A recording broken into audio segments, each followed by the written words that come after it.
Have you ever felt just fatigue as a leader?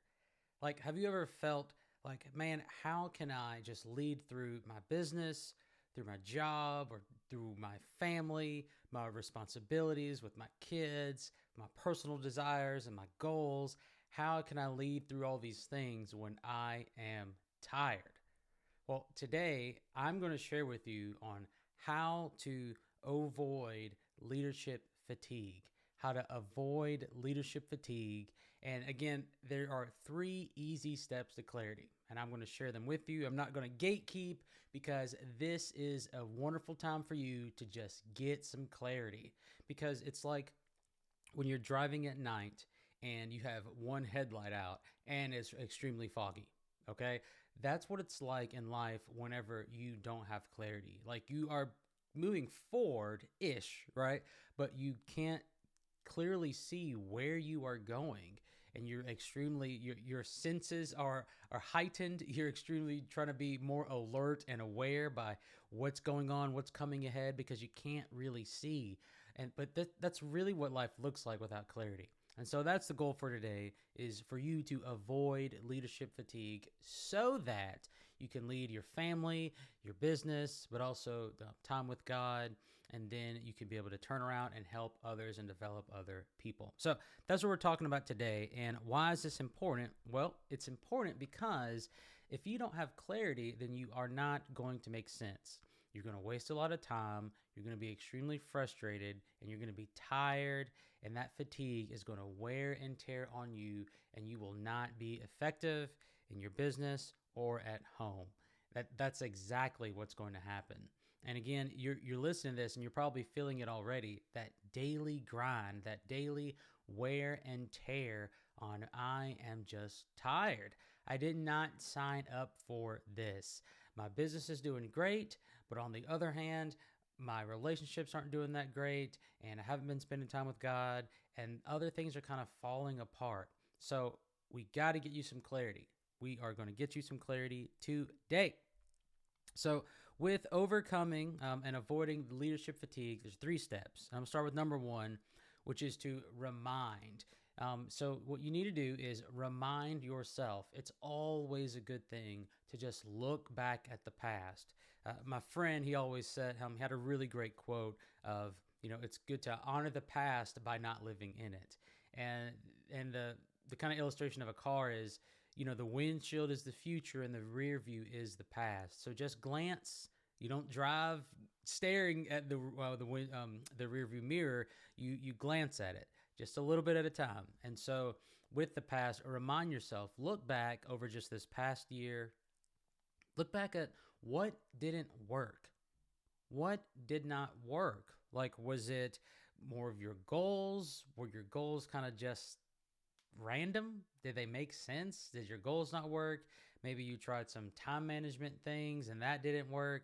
Or maybe just some things in your personal life that just didn't work out the way you thought it would. Or maybe there's some things in your professional life that you just wish would have been done differently last year. Or maybe again, it's something in your marriage, in the communication with your marriage. Maybe it's time or vacations or just a genuine date night on the regular. Or maybe it's time with your kids by attending their games or just spending intentional time at home and being on your phone less. Or maybe it's time with God to where your Bible hasn't been opened in quite some time. Or you would have wished you would have been more involved in church or in a group or whatever the case is. But the reason why I just wanted to spend time on that remind is because you can't fix what you don't face. You can't fix what you don't face. And so when you look back and remind yourself, you can begin to see the patterns of, okay, this isn't working over here, and this isn't working over here, and this isn't working over here. But then you can start to ask yourself, why? Why are these habits coming up? Why are these things loosening up? Why am I more intentional about my job than I am more intentional about time with my family? Or whatever. Again, my goal isn't to speak about your life specifically because I don't know. But what I do know is remind yourself by just taking an exercise to reflect on what are some things that did not work for you last year. Because remember, the whole point about leadership fatigue is just it's operating in a way that's not going to get you the results you're looking for. It's operating in confusion. It's operating in systems that aren't working. It's operating in a schedule that's not working. You're making so many decisions, and sometimes decisions on the wrong things. Some things that could have just been delegated, right? But when you have leadership fatigue, it makes everything more difficult. So that's the purpose of walking through this, so that you can be able to lead with clarity. So the first step into avoiding leadership fatigue is to remind yourself. Now, that's not the rest. I mean, that's not the whole thing, because that's just the first step. So just stay tuned, because there's 2 more steps that you need to take. And at that point, this podcast is actually sponsored by Reconnect Mastermind. Are you a business owner that's thriving in business, but maybe you are still feeling unfulfilled? You'd like to have more purpose, more clarity in your faith, and then a deeper connection in your relationships. So you want to grow in your faith, purpose, and relationships. Your business is successful, but there are these other areas over here that are just not aligned.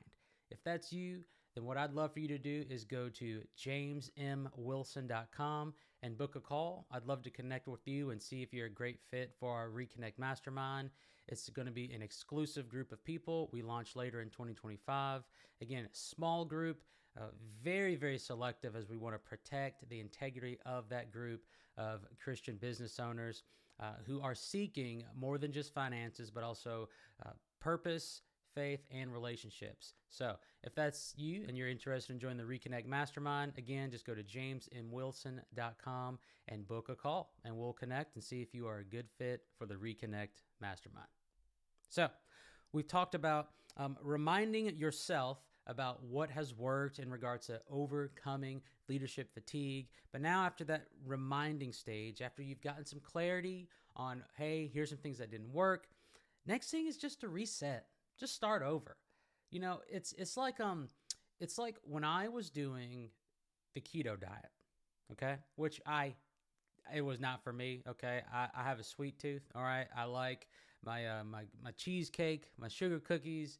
I mean, those are my 2 favorites. All right, so the keto diet for me was like, man, listen, I can eat fine. It's just I'm not gonna eliminate cheesecake and sugar cookies. Not gonna do it. Not gonna do it. So. But nevertheless, when I was doing keto, it was like, man, you get your body in ketosis, and then like there is no cheat day, because once you're out of doing a cheat day, your body's out of ketosis. So now you got to keep getting it to get back into ketosis, and then you do another cheat day, then it's out of ketosis, in, out, in, out. It was like a reset every week, and I'm like, oh my gosh, I can't do this. But in your life, in the things that you are trying to accomplish that you just didn't get to, just do a reset. Don't have perfectionism. Don't worry about the shame and sometimes guilt and frustration that comes from resetting and not hitting the goals or not getting where you thought you would be. It's okay. God's not surprised by it. And so what I would encourage you to do is to just reset. Now, reset means for you listening to this podcast, anybody on Make a Slant podcast, reset doesn't mean to keep doing what you've been doing. That's not, we're not talking about that. Okay, we're done with that. We are done with the old way of drifting through life. We are done with leaving life to chance. Okay? You are done with wasting your time on things that don't matter most. What you're going to do is you're going to reset. You're going to remind yourself of things that didn't work, and now you're going to reset, because reset just cleans the floor. It's a clean slate in the sense of, hey, I am not going to operate from the bad choices that I've made, or from the lax choices that I've made, or from instead of being intentional, I was just kind of drifting. So I am no longer going to do that. Fresh slate, reset. Okay? The reason why you want to reset is because you don't want to. Okay, it's like have you ever like walked in a room, or maybe you've met somebody and they had like a really, really bad cheap cologne? Like it is just like you smell it and you're like, oh my goodness, like it's just a cheap cologne, and then it's just smothered, right? Like they walk away and then like the smell's just like hovering Right? The smell's just like hovering over them, or hovering where they stood. And it's like, oh man, that cologne smells so bad. But in that same way, where we want to kind of distance ourselves from that bad smelling cologne, you want to distance yourself from that old way of thinking, from that old pattern that didn't get you the results you're looking for. That's why we're talking about reset. So, gone are the days of I'll do it next year. Gone are the days of I'll do it later. Gone are the days of I'll get to it. And then lastly, gone are the days of I don't feel like it. Because remember, if you submit to your feelings, you are never going to achieve anything great, because your brain wants to keep you safe. It wants to keep you away from risks. It wants to keep you away from hard work. It wants to keep you away from dedication. Oh my goodness! Now, now on one side, you could be saying, well, James, I'm good. You're talking about leadership fatigue. I'm more fatigued in making decisions. In my business, or I'm more fatigued on just making all these decisions. Well, again, you need to remind yourself on what is that pattern you've been doing. Why are you the only one making decisions? Why are you the only one that has the authority to do that? And then you need to reset, because what you should be doing is developing your team to lead and to make decisions. And if you say, well, they don't do it as good as I do. They don't do it as fast as I do. Well, there is a quote, I believe it was from Carey Nieuwhof. He said, if you want, and I'm sure other people have said it, but I just remember him saying it specifically, was, if you want to go fast, go alone. But if you want to go far, go together. So the second step to just avoid that leadership fatigue is to reset. So remind yourself of the patterns, reset. We want a clean slate so that you can be able to do what is next, which is to refocus. Somebody say it, refocus. Refocus, that means out with the old and in with the new. Out with the old, in with the new. Because the old, remember, is drifting, waiting, guessing, saying things are by chance, or maybe they're going to happen. Now, the reason why the leadership fatigue comes, again, is because you are not clear. When you have extreme clarity, it's a whole lot easier making decisions. You know what to say yes to, but you also know what to say no to. Prime example, if I am on a very specific diet of, let's say, meat and vegetables, would you think that it's a whole lot easier to make decisions on what to eat? Yes. If I am a whole lot more clear on what day and time every week my wife and I will have date night, would it be a whole lot easier to make decisions about that? Yes, because I know that it's coming, and we actually do on Fridays at 7. For years, it hasn't changed. Fridays at 7, bam, Fridays at 7, Fridays at 7, Fridays at 7, Fridays at 7. So all that to say is, you got to get out with the old and in with the new. When you have clarity, it helps you make better decisions. But you're not going to have clarity unless you remind yourself of the patterns, you reset, and then you refocus. That's the whole point. Because the out goes with the old, but the new is coming in. And here's the new, is that you are a slant leader. You're a slant leader. What is a slant leader, James? A slant leader is a person who wants to grow in every area of their life at least by 1% every day. A slant leader understands that time is the most valuable asset. A slant leader understands that money is important, but it's not everything. A slant leader understands that you can have an excellent career, but a terrible home life. And so what a slant leader does is say, I'm going to give everything I have at work or with my business, and I'm also going to give everything and then some in my relationships at home, and I'm going to keep God at the center. That is who a slant leader is. They're all about purpose, faith, and relationships. And so that is where this new refocus comes in. I want to share with you a verse from Colossians chapter 3:23, and this is like the battle cry for a slant leader. It says, whatever you do, work heartedly as for the Lord and not for man. Whatever you do, that's the key. Like, it doesn't matter. If it's for your kids, if it's for a coworker, if it's for a client, if it's for your spouse, if it's for a stranger, if it's for a church member, your pastor, your coach, it doesn't matter. And it doesn't matter what you are doing. If you're taking out the trash, cleaning the dishes, drawing up a strategy for a 10-year plan, or creating a vision, a mission statement, if it's running errands, or whatever the case is, again, whatever you do, work heartedly. That means all of it. Give all you have. Have a zeal. Have a passion. Do it and do it well. Why? For who? Not just for that person. It's not just for your spouse. It's not just for your kids or for your client or whomever, your team, but it's for the Lord. And a slant leader understands that time is a gift. And that just like with King Saul and King David, that Saul was a king, but he chose to do what he wanted to do. And in that, God said, well, I'm going to find somebody else. I'm going to find somebody else to do this.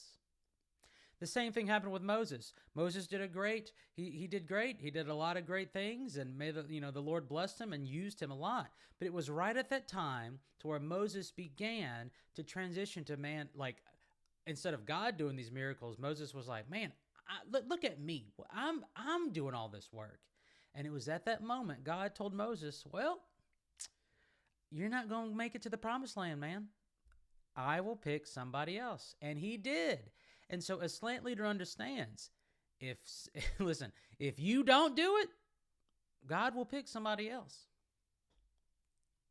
If you don't do it, God will pick someone else. So live out the purpose God's given you, live out the calling God's given you, or he will choose someone whose heart is ready, whose heart is full, who is in surrender to him, and who keeps their faith, purpose, and relationships all aligned under the Lord.